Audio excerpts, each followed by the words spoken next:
Hi guys.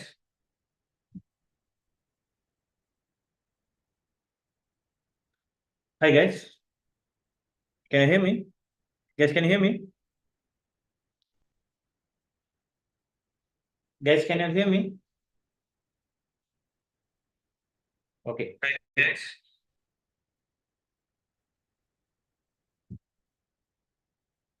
Hi guys. Can you hear me? Guys, can you hear me? Guys, can you hear me? Okay. Hi guys.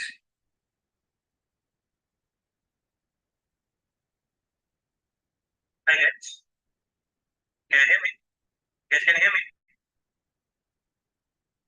Okay. I can see Priyanka. Hi Priyanka. Hello, sir. Good evening.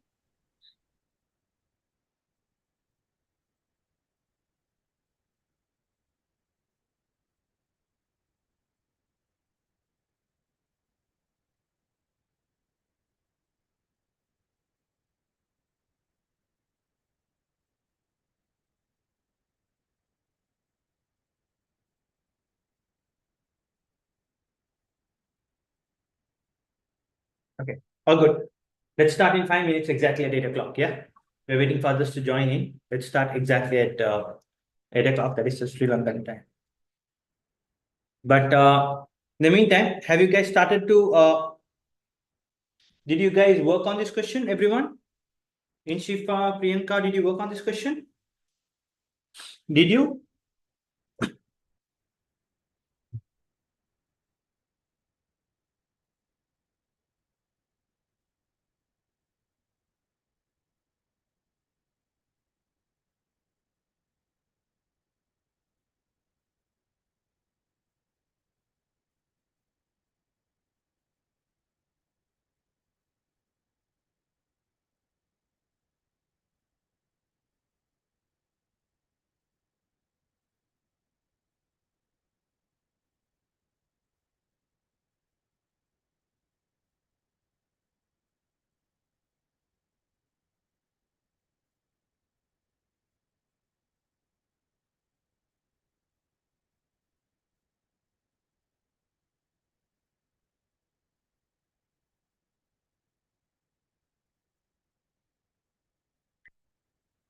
Okay.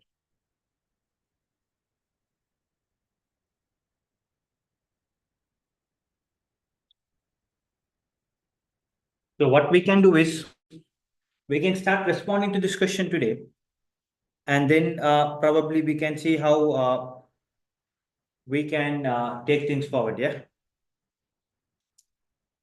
So you can have a comparison.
Right.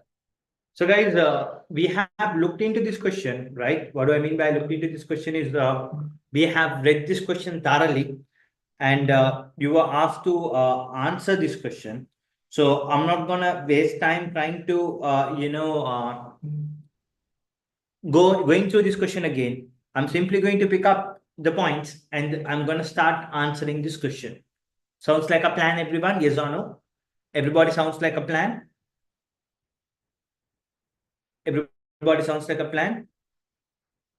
Okay, students who have missed my previous batch, previous class, that is which happened on Saturday, I would recommend you to go back, watch the recording, and then continue with this recording because it is continued. Okay, right, brilliant. So going back, if you look here, we were talking about Minty, and our first point was this, right? Our first point was this. 5 million on updating, repairing, and replacing a significant amount of machinery used in the production process. Okay, right. Brilliant. So I'm going to start writing in the exam. I'm going to structure my answers. And what I'm going to do is I'm going to go back, work with my audit risk. But with audit risk, I know what I'm supposed to do. I'm supposed to take an MTR approach, materiality, treatment, risk, and response. So I'm going to base it on that, like we've looked at in the previous class. Okay. So they say Minty has incurred 5 million on updating, repairing, and replacing a significant amount of machinery used in the production process. That is a problem. We know why it is a problem. I'm coming back. I'm going to answer. Okay. Right. Minty, in the exam, I'll say Minty M. From that point onwards, I can use M. My examiner will not penalize me for that. I can say M and I can go on from that point onwards. Clear? Okay. Minty has incurred 5 million on updating, repairing,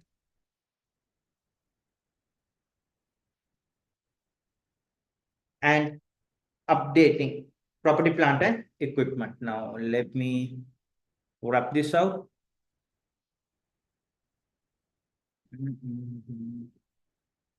Where's my wrapping?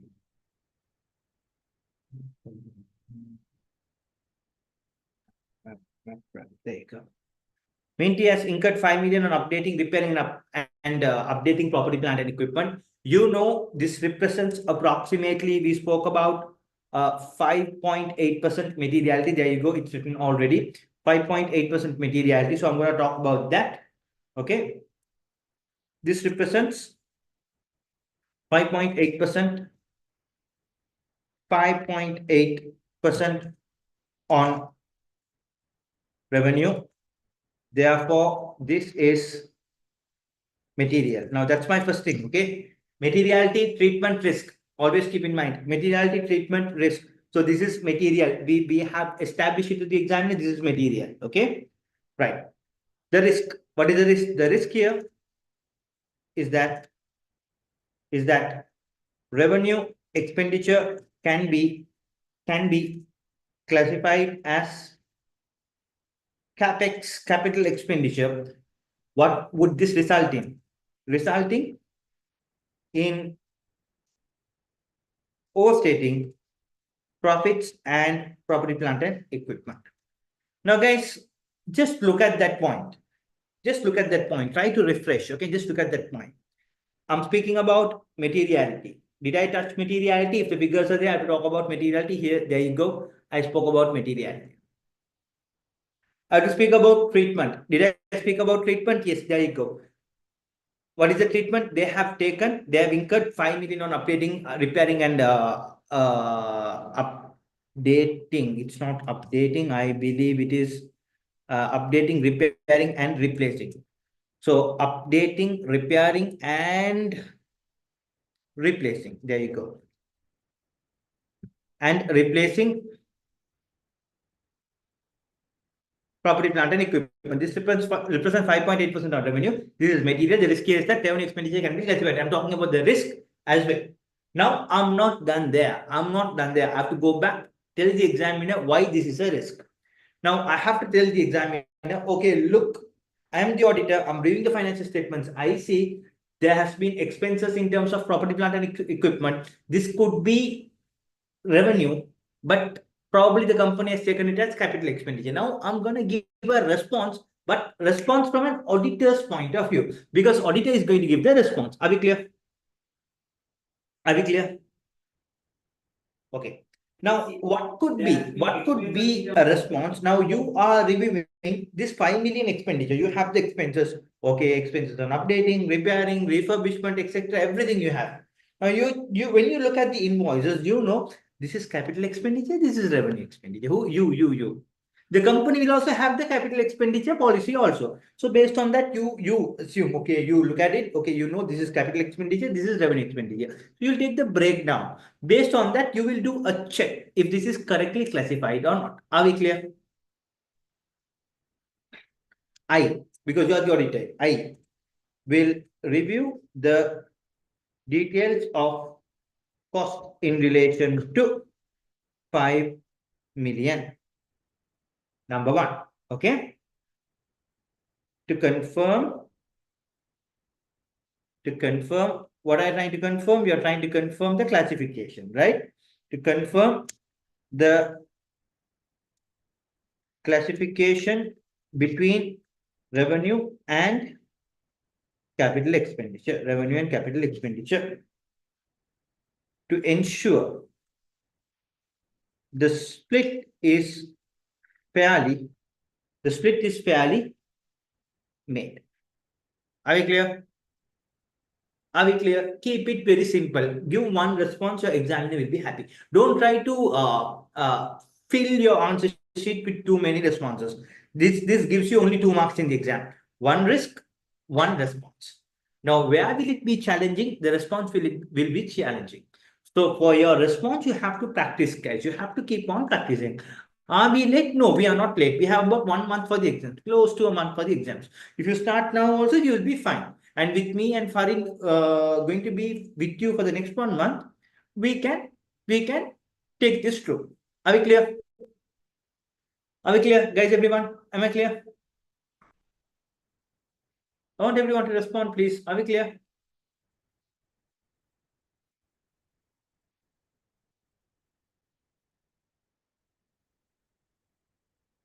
Were you able to write something like this, guys? Be honest to yourself.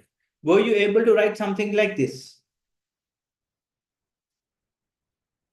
Were you able to come close to this? Now you need to do an audit by yourself.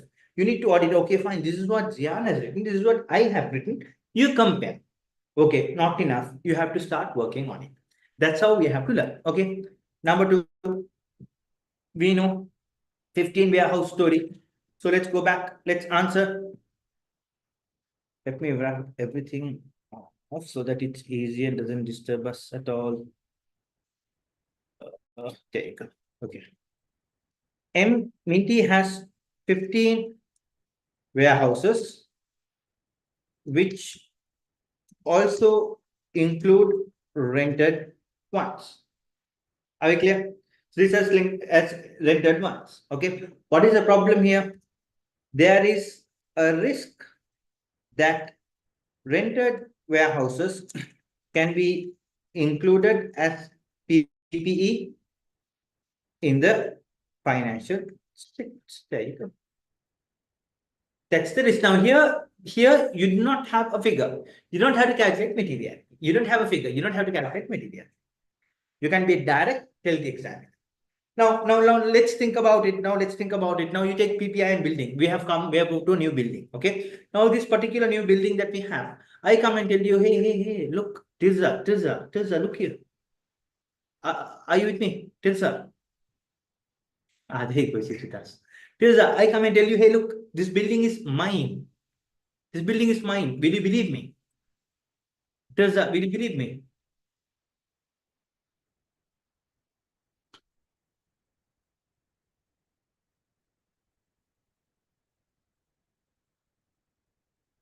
Will you believe me?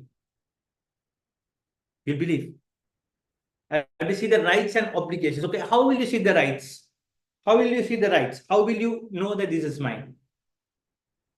Tirza, how will you know that this is mine? What do you need?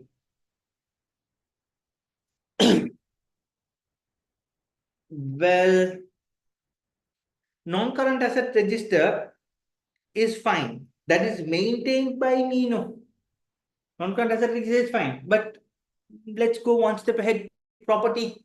Forget about being an auditor. Just let's say we are human beings. You and I are human beings.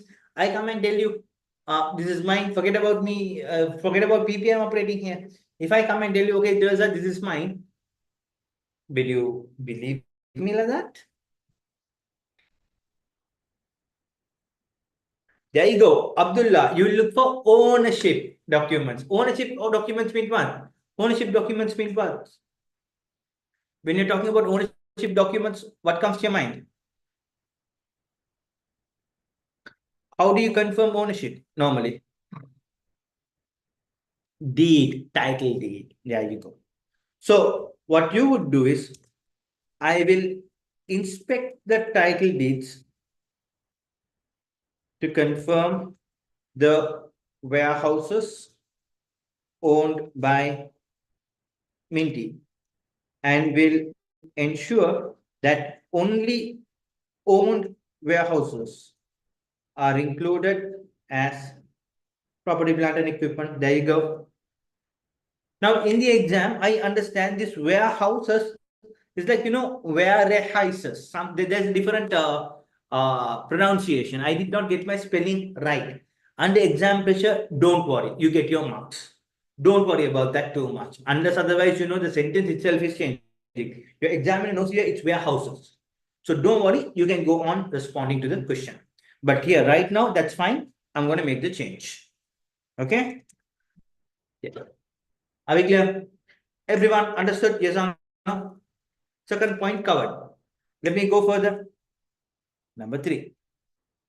Okay. Now, what are they saying? Number 3 is where you have introduced a new general ledger with the old and new system being run in parallel. Okay, we are going to talk about that. Okay, right. M introduced a new accounting general ledger system.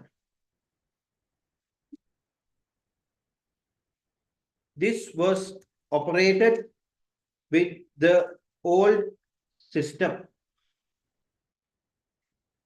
for 2 months. What is the risk?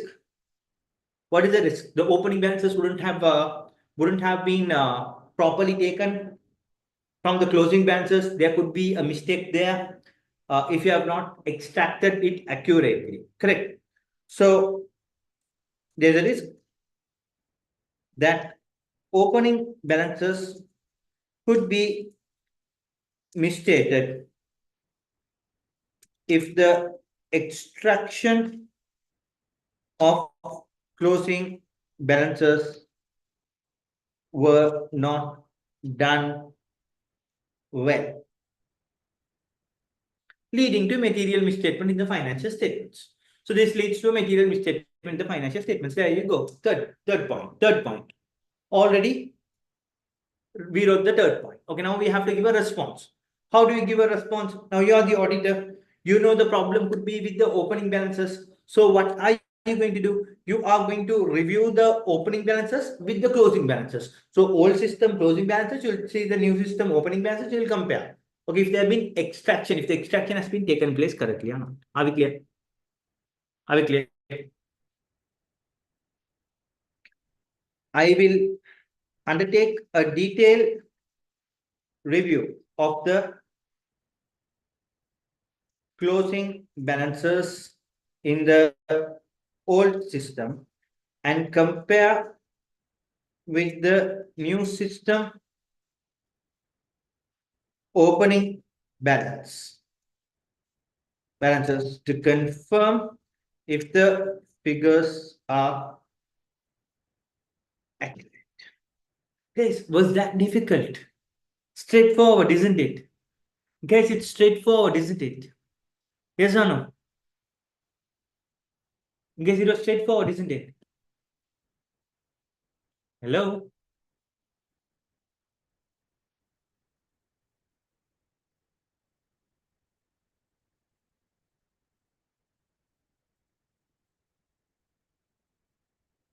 Okay. Let's go further. Now, next point. We know it's going to be based on the new credit controller. We've already looked into this last class. So we are going to write our point. Okay. M has incurred Sorry, 4.5 million was development cost, isn't it? Okay, here it's 1.5 million allowance. Okay, this is the credit controller. M believes the new credit controller will be able to recover all pending receivables. Therefore, the allowance was entirely written back. Correct. The allowance, the allowance amounts to 1.5 million, which is how many percent? 1.8%, which is 1.8% of revenue. As such, this is material. Okay. It appears the trade receivables could be overstated as simply by recruiting a new credit controller. M cannot recover all its trade receivables. There you go. Are we clear? Are we clear? Understood so far? Yes or no? Now, what are you trying to say here? Now, what happens is in the audit exams, the most challenging area for students is to give the response, because response is something that you need to think and give. The rest, you can just take it from the scenario. Now, students find it a bit difficult to identify a response, right? Now, you need to be very, very careful to pick your audit risk properly, understand why this is a risk. Now, here, the issue is, listen to me very carefully. You are writing off 1.5 million, correct? 1.5 million has been written off. Now, if you're going to write off 1.5 million, guys, the most important thing that you need to keep in mind is, well, this guy is writing off. What is the assurance that he has over this? Over writing it off. Why does he believe that he will never recover it? He believes he will never recover it because of the credit control. Correct. Now you want to check if his belief is correct or incorrect. Now that is your objective. How will you check if his belief is correct or incorrect? Hold on, listen to me very carefully. What you are going to do is, my dear, you can do two things. Number one, you can do a post-year-end cash receipt testing. Listen to this technical term. Post-year-end cash receipt testing. A post-year-end cash receipt testing means, guys, after the year end, your year end is 31st December. No? After the year end, you are going to go and check the financial statements if the money is coming. A post-year end cash receipt testing. If the money is recovered or not. A post-year end cash receipt testing, number one. Or number two, you can write a letter to your customers. Whose customers? Minty's customers asking, hey, are you going to pay back to Minty? Because the new credit control is coming. Are you going to pay back to Minty? So now you have assurance the customer is going to pay or not. So there are two things that you can do. But in the exam, just keep it simple. Write one. That is enough. Okay. Now you can say, I will conduct a post-year and cash receipt testing to understand the level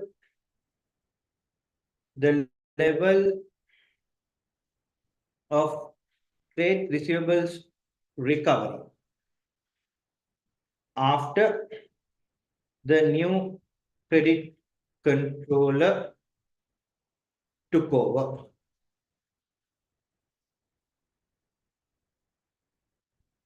This will help me understand the reasonability of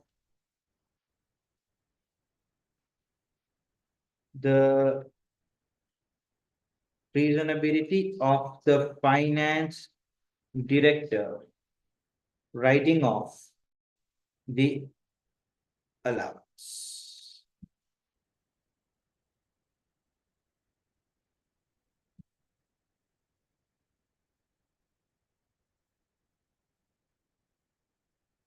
Okay. Can we write a response like checking past credit sales and settlement trend to check if the customers are settling? Are you talking about individual customers trend? You're going to check, okay, this guy A, we've been doing business for 5 years, for 4.5 years, he never made a problem. But now, okay, he's having some sort of an issue, something like that.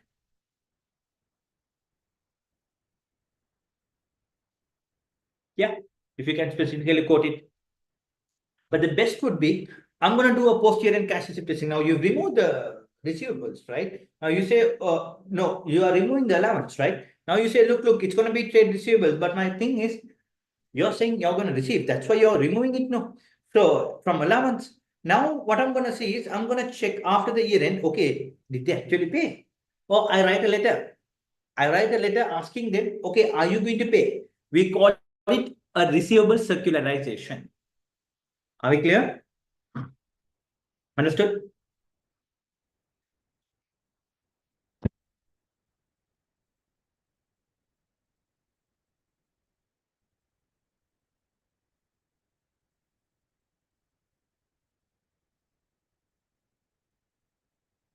Discuss with the finance director as to the reason why he or she thinks not necessary to maintain an allowance.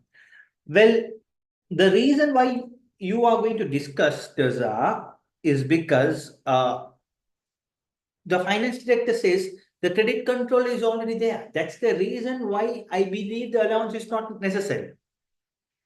Now, I recruited the credit controller. Why did I recruit? Because I believe all my allowance, my receivables will be received. Now, if you are going back to the finance director, your finance director can always say, hey, look, I've got a credit controller with me. That is the reason why I am removing my allowance. So when you say discuss with the finance director, so the reason why he thinks not necessary to maintain an allowance, probably he can always go back and say because of the credit controller, because the credit controller is already there, Terza. You understand? What is receivable circularization?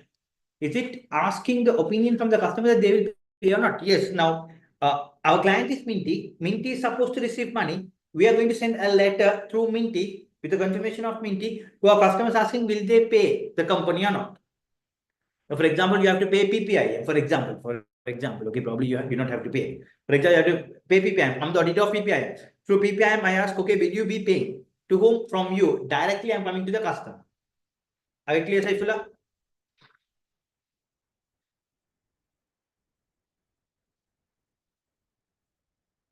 Super. Now let's go further. Next point. Next point is 4.5 million developing a new brand of fizzy drinks. Correct. That one, right? Okay. Minty has incurred 4.5 million to develop a new fizzy drinks. This represents how many percent? 5.3%. This represents 5.3% of revenue. As such, this is material. There you go. Now, materiality is done. Now, what is the risk? Risk is that the criteria for capitalizing development cost is not yet met, but they have capitalized this as an intangible asset. Are we clear? So, there is a risk. There is a risk that the conditions are not satisfied, However, this is treated as an intangible asset leading to overstating intangible asset and uh, profits. Are we clear? Are we clear? Understood?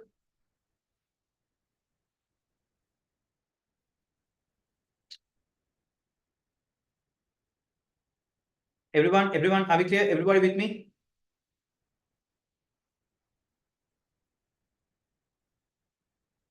Okay.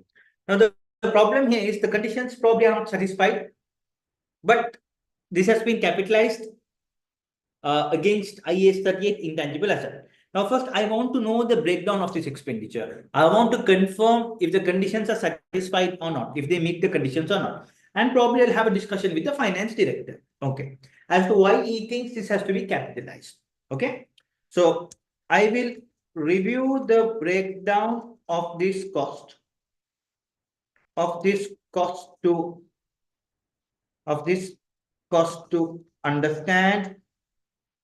To understand if this meets the conditions of capitalizing. Number one. Further, I will discuss this with the finance director on the rationale behind capitalizing this cost. Are we clear? Guys, just ignore my typos. It's okay. It's okay. Don't worry about typos. It's fine. Number 5. Done.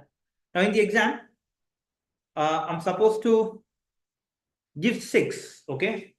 Now 6. 12 marks means 6. 6 risk, 6 response. Okay. So I'm going to go ahead. And write my next risk as well. Okay. Number 6 could be mixing of raw materials. Okay. Right. Due to a problem with the mixing of raw materials, there were cola bottles which were written. Okay? Yes or no?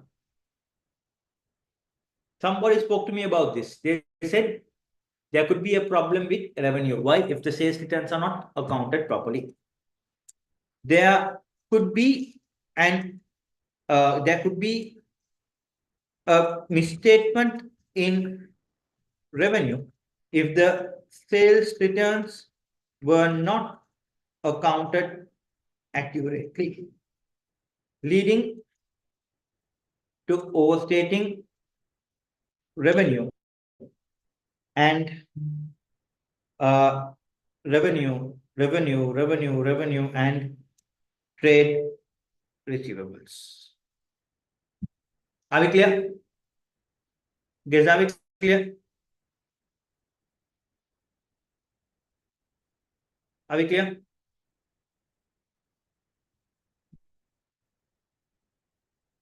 Everyone? Here, I'm only speaking about revenue. I'm not speaking about inventory yet, so don't worry. I'm only speaking about revenue. My revenue could be overstated. Why? Because my returns are not adjusted properly. Are we clear?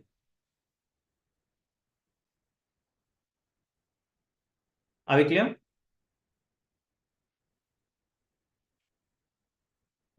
Okay. How would I retaliate this? How would I respond to this? Obviously, I'll take the inventory list of inventory return and I'll go and check back with revenue if this has been adjusted and trade receivables is adjusted. I will take the detailed list of sales returns and I will confirm if revenue and trade receivables have been adjusted to reflect the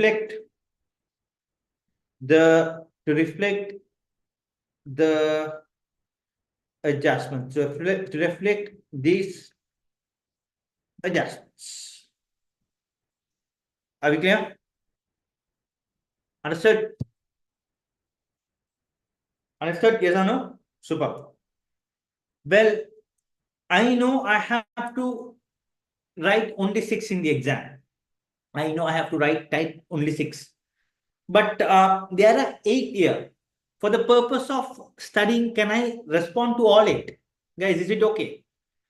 Is it okay if I respond to all 8 for the purpose of studying?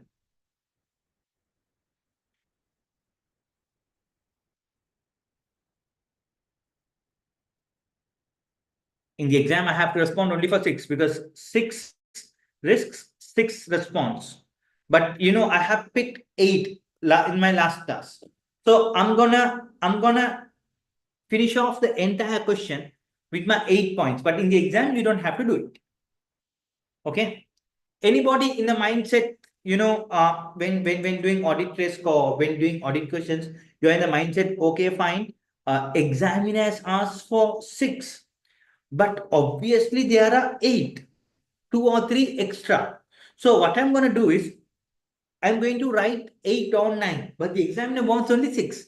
So what I'm going to do is I'm going to write 8 or 9 so that examiner will go through all 8 or 9 and give me marks for the ones that I got correct. For the ones that I got wrong, my examiner will simply ignore. Anybody with that mindset? Anybody with the mindset like that? Examiner is going to give me marks by, going through all my points. And for the 6 correct ones, he gives me my full marks. The remaining 2 or 3 in between also I write, but examiner ignores it. Anybody like that with that mindset? Just wash that off your head. If you write 8 points when your examiner wants 6, your examiner will only read 6 points. The 7th and 8th point cut off. They will not read. You've just wasted time. If you ever have that assumption in you, please remove it. You're not going to get marks there. Are we clear? Are we clear? Okay. Now I'm going to go back to my 7th point. My 7th point is inventory valuation. Okay.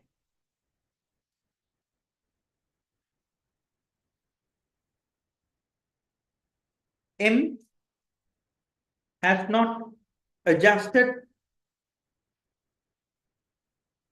the inventory for its damages. For its damages at 1 million. Okay. Now 1 million represents how many percent?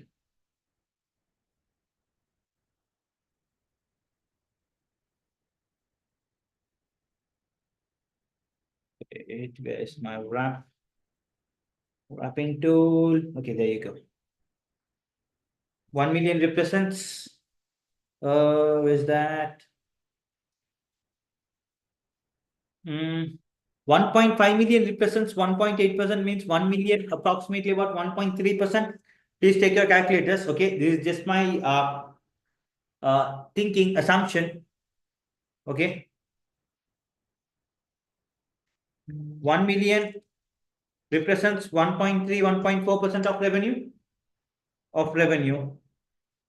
Therefore, this is material to the financial statements. Inventory has to be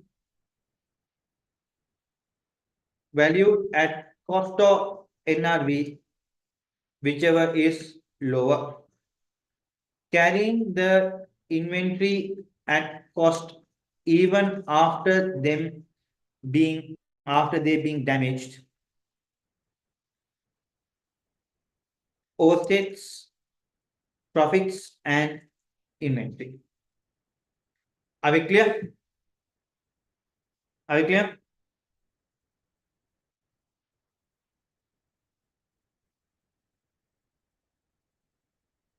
Response.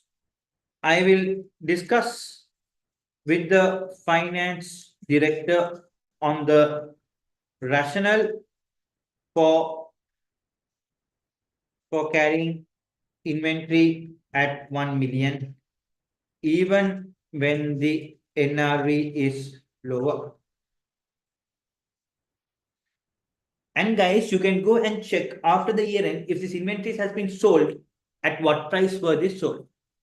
I will also review post year end sales report of the damaged inventory to assess its NRV, and will request the finance director to writing of it. Are we clear? Understood? Okay, let's go back. Next point. As in previous years, the management of Mint is due to be paid a significant annual bonus based on the value of year-end total assets. So based on the value of the year-end total assets, there is a significant value of bonus to be paid. Okay. Now let's talk about that also.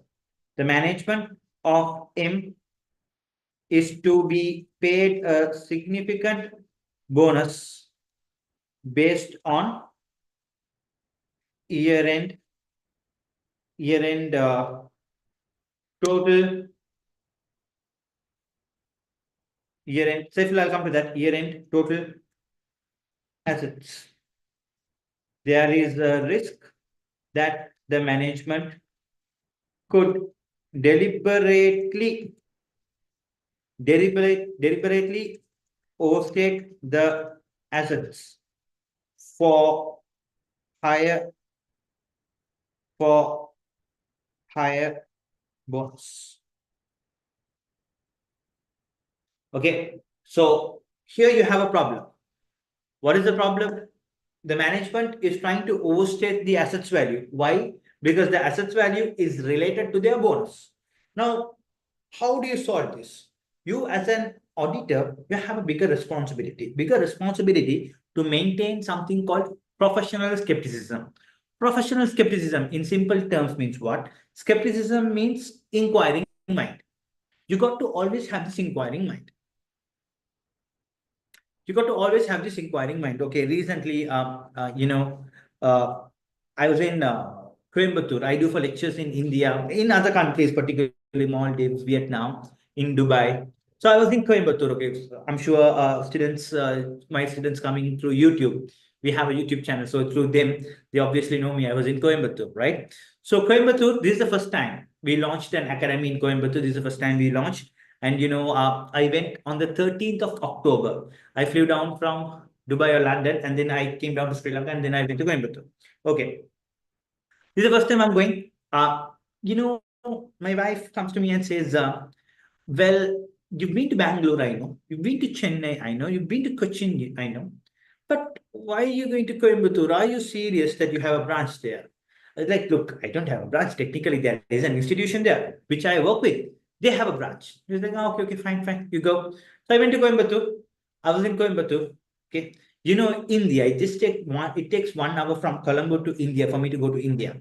So I was in India. I went to the apartment. I've been given a nice apartment. I was sleeping. My wife video calls me. Simply video calls me. I cut her off. I call her directly. I was tired. Like, hi, you okay? Then she says, yeah, but I want to see you. I was like, you dropped me in the airport about, 3 or 4 hours back. What do you mean you want to see me? Like, no, I want to see you. I miss you. I mean, I thought, okay, it's normal for your wife to miss you. That's normal. Okay, fine. Video call on. We're in the apartment, right? I'm in the apartment, 2 BHK apartment. Right? My wife comes on a video call. I'm there. I'm on the bed. It's like, nice. Okay, you're fine. Can you show me the bed? I show her the bed. Okay, done. And she says, okay, fine. Can you show me your room? I switched on my behind camera. So I showed. She's like, okay, fine. Can you show me the apartment? I showed the apartment. They're like, I see a nice cupboard. Can you show me that also? Like, cupboard, it's empty. I have my luggage, it's there. No, no, I want to see it. Like, darling, look, it's outside my suitcase. No, I want to see it. Then I opened the cupboard and she knew it was empty. Only then she said, okay, good night, you can go to sleep. See, that is not professional skepticism, that is personal skepticism. So she wants to see what I'm up to. She doesn't just believe me that. Like that, auditors have a duty of professional skepticism. Professional skepticism means inquiring mind. Continuously inquire what is happening. You need to, for example, your auditing maybe John Keels, right? The director says, the finance director says, okay, the bank balance is 30 million. You don't buy that. No, no, no, no. I want the bank statement. Bring it. I want to see it.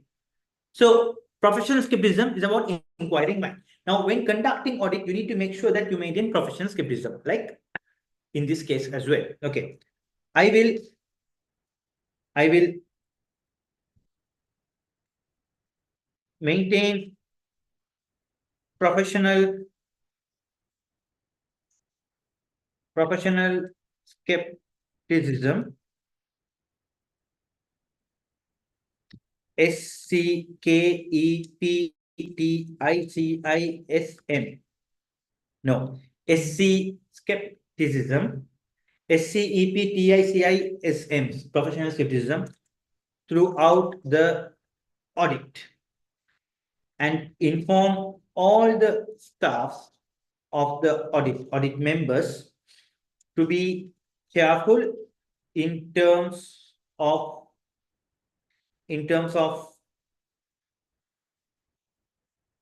estimations, and make audit uh make make assets a priority area of concern, meaning everything in terms of assets. I'm going to be very, very, very careful. I inform my team, because the audit risk in relation to that is very high. Are we clear, guys? Am I clear? Yes or no? Am I clear with this? Yes or no?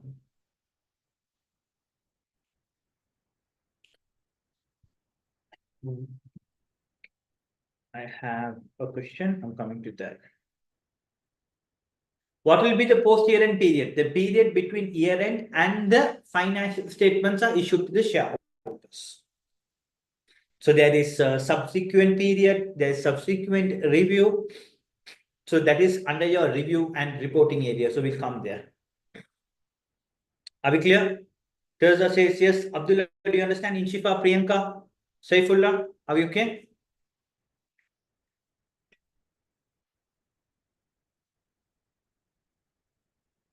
Okay. I'm going to give you about 3 to 5 minutes for you to go through the response one by one.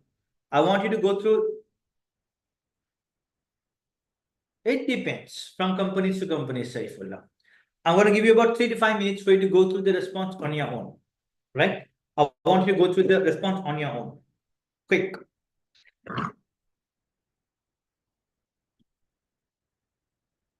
And once you go through, give me a done, yeah?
Done, guys? Are you guys done?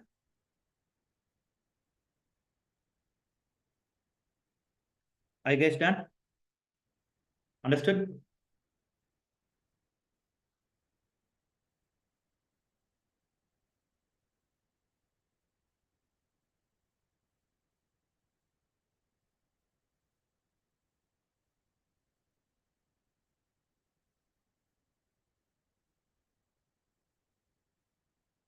Abdullah and Shifa, Priyanka, Saifullah, Terza, you done?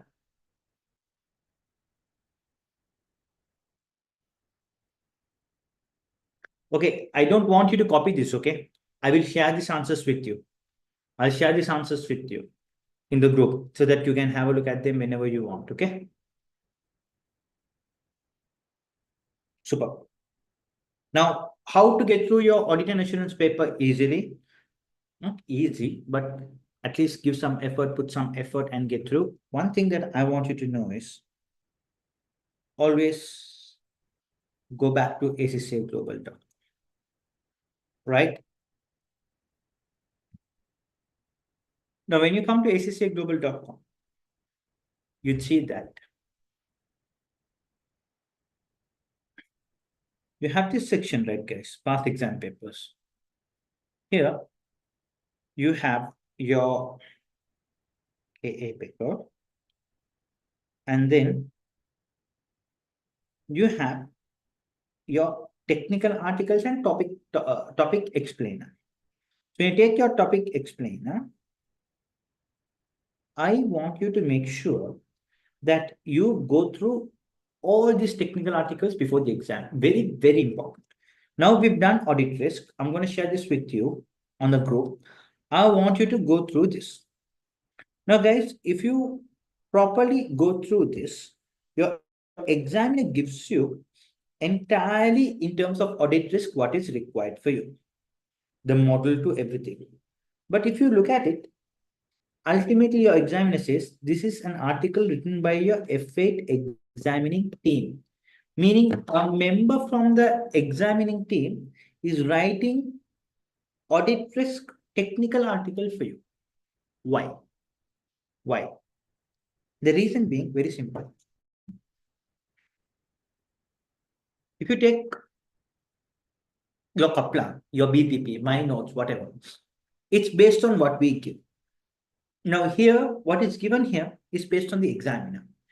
Your examiner can't go beyond this. Your examiner has to stick to this. Technically, do you understand? Yes or no? So your examiner has to test you from these areas. So I want you to make sure, I'm sorry, I want you to make sure that you go through this entirely. That is number one. Are we clear? Are we clear? Super. The second thing is examiner's reports. Now, when you go to the report, your examiner, after an exam session every 6 months, they sit and write a report. Why do they do it? This report gives a proper analysis of the exam session March and June to explain where the students went wrong, what needs to be improved. Now, for example, your examiner speaks about, in this case,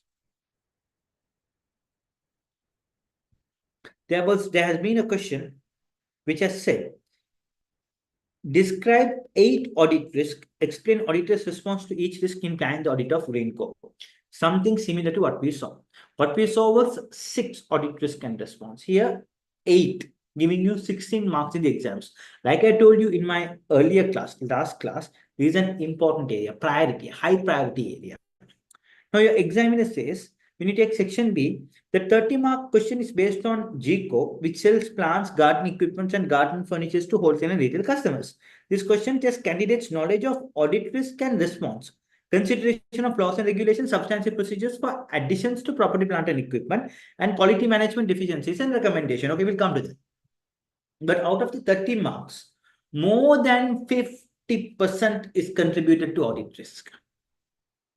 More than 50%. So the section B, when you take section B, you've got a 30 marks question. When you take this 30 marks question, a 16 marks question directly on audit risk. If you are well prepared, you knock it off. You master this. Now, here your examiner says, marks are awarded for the identification of audit risk. Half mark each. Now, when you look here, okay, I'm going to explain you connecting it to the scenario that we looked into. Now, here, you identify this, right? This 5 million as a risk. That identification gives you half a mark in the exam. Now, this identification, where you identified from the scenario, that gives you half a marks only. Half a marks only. But where do we get the remaining? Now look here. And an appropriate and explanation of audit risk. Now identify it as a risk and why this is a risk. So I get half marks here. I get half marks here. Do you understand how your examiner is testing you? And then for the response, an appropriate auditor's response to each risk will give you 1 mark with a scenario-based requirement, such as this is the good exam technique is critical. Exam technique is critical. 1 mark here, half a mark here, half a mark here. In total, you get your 2 marks for this. Are we clear? Yes or no? Are we clear? Yes or no?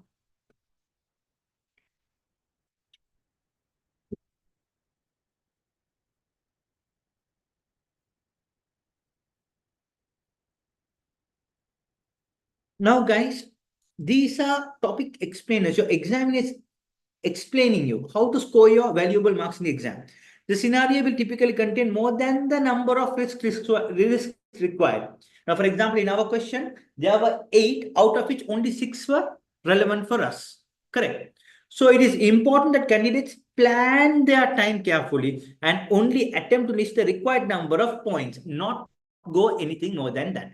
If your examiner wants 6, give 6, not 8, and don't expect the examiner to go through all 8 and give you marks for the ones which are correct and ignore the ones which are wrong. No, you're not going to get your marks. Are we clear? The first step is to identify the factors that will give rise to an audit risk. This information can be found directly from the scenario. All of the information in the scenario should be read carefully, including the opening paragraph, as this may include information relevant to the identification of audit risk. When undertaking this, read through it would be good exam technique to use the highlighting function, as this provides a visual aid for quickly spotting the audit risk. In the exam, you can highlight. You have the highlighting option. Now here, I have my pen with me, so I'm using my pen. In the exam, if you have highlighted it, you can easily spot your audit risk. Highlight only your 6 risk. Don't go beyond that. 6 confident risk, but read the entire scenario.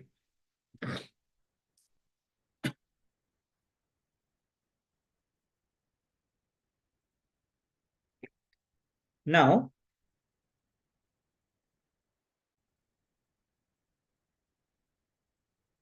your examiner comes here and says,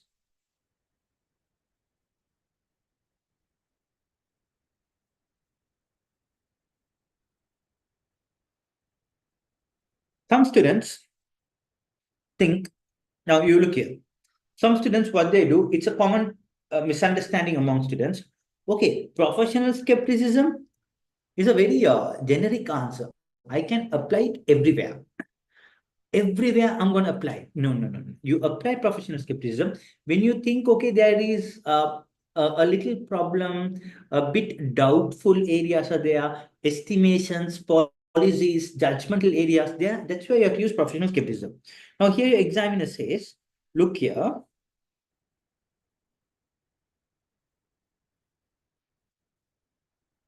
Candidates often suggested increased professional skepticism for a whole range of audit risk as a response.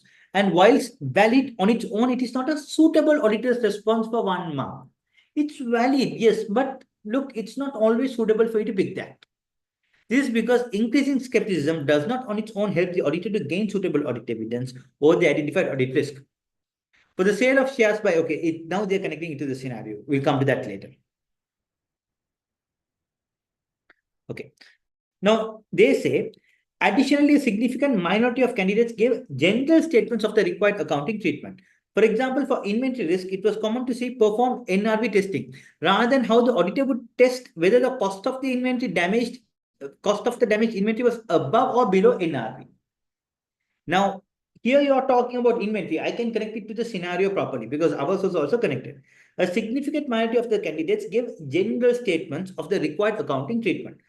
For example, for inventory risk, inventory NRV problem, it was common to see perform net realizable value testing rather than how the auditor would test whether the cost of the damaged inventory was above or below NRV. Now, look here. I will discuss what the finance director with the finance director on the rationale for carrying out inventory at 1 million, even when NRV is lower. I'm not stopping there. I will also review post-year and sales report of the damaged inventory to assess its inventory and will request the finance director to write off inventory. Guys, I'm not just asking them to do a cost of NRV testing. I'm going one step ahead to say, look, I will go and check my post-year end sales report to check if the inventory's value that they have sold is lower or higher. Are we clear? Do you understand? Guys, am I clear?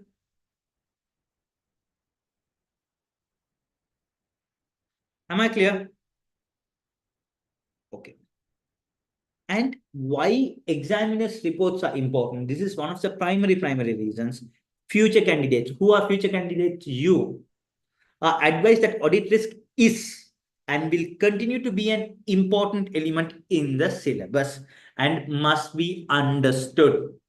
Candidates must ensure that they include adequate question practice as a part of their revision on this key topic. Your examiner is saying, hey, look, it was important.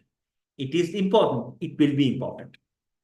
So because of that, include this as a part of your revision, and they don't stop there.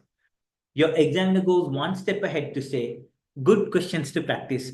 Good question to practice from the published sample questions includes Night Electronics, September, December 23, Lapis, March, June 23, Magpie, September, December 22. Ask all these questions your examiner is saying, hey, look, go and check. You know why? You know why your examiner says? Most of the time when your examiner names these questions, it is because next exam session, something very similar can come. Very similar. Now I'm telling you, you know what? For your December exams, you will definitely get something out of this, whatever we have proposed here. This is coming from your examiner, not me, my dear. Your examiner is giving you a list of questions. Go, practice about 10 times, no problem. Why? Because your questions are going to be based on something, a scenario like this. Guys, it can't be easier than this. It can't be easier than this. Are we clear? Are we clear? Are we clear? This is your recent ACCA examiner's report. Now, like that, you have your examiner's reports, right? Before your exams, you have to go through everything. To successfully get through this paper, you have to go through everything, particularly March, June 2024 is there, right? Wherever your examiner is saying, okay, you have to practice these questions, you have to practice it. It is coming from the examiner. Your examiner is saying, hey, look, I'm giving you about 10 questions. Please practice it because I'm going to base my future questions based on this probably. Practice it. You say, no, I don't believe you, although you give it to me. Hey, it is a golden plate given to you, yeah? You got to practice it. Very simple as that. You practice it, you see your results, audit risk, you are simply getting through without a problem. Are we clear? Are we clear? Are we clear? Yes or no? Okay. Now, my next question is, before looking at our next particular area, area of our syllabus, Probably I'm looking at substantive testing and internal controls and reporting. Do you want to practice another audit risk question with me? Do you want to practice another audit risk question with me? Or you're fine? Do you want to practice another audit risk question with me? I want you to respond.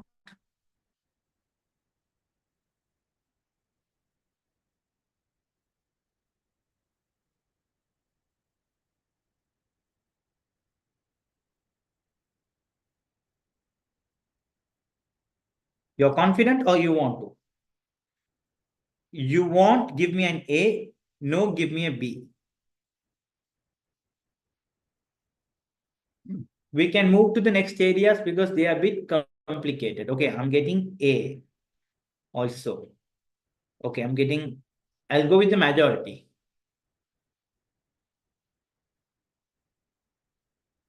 Okay, Saifullah, don't worry. We will cover all the areas as much as possible, right? I think it's better if you can practice another question also. What do you think? Just to boost the confidence. Oh, I'll allow you some time. You can once again, this time, do it properly on your own. And I will do a quick discussion. I'll not write answers. Probably I'll do a quick discussion with you. Can we do that?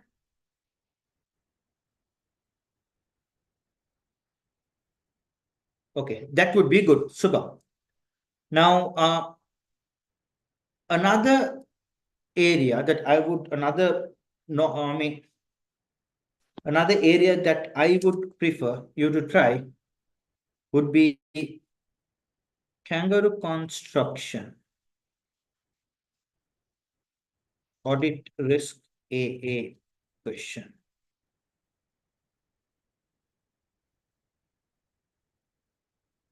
Okay, this has some sort of ratios as well, right? This has some sort of ratios as well. Okay, there is a question. Okay, now this has ratios as well. I would request you to practice this question on your own because this got a bit of ratios and looks a bit different to what we did earlier, right? So what I would do is this for about 15 marks. I request you to go back, do this question and come back on Saturday. Saturday, as we start the session at 2 o'clock, first maximum half an hour, I'm going to take time, explain this and continue with my next area. My next area probably, like you know, will be internal controls, substantive procedures. So my plan would be to give you a brief explanation on how you've written the answer. That is on Saturday when you start at 2 o'clock. And then we go on till 6 o'clock as advised for us to work on the other areas. Are we clear? Are we clear? Okay, super. So let's stop there. Let's stop there and let's continue on Saturday. I'll share this question with you. Okay. I wanted to do the class until 10 o'clock, but PPIM is closing now. I think there's a little this thing because after 9 they are closed. So I'm going to stop now, but we are going to continue with Wednesdays. That's okay. We start at 8 o'clock, right?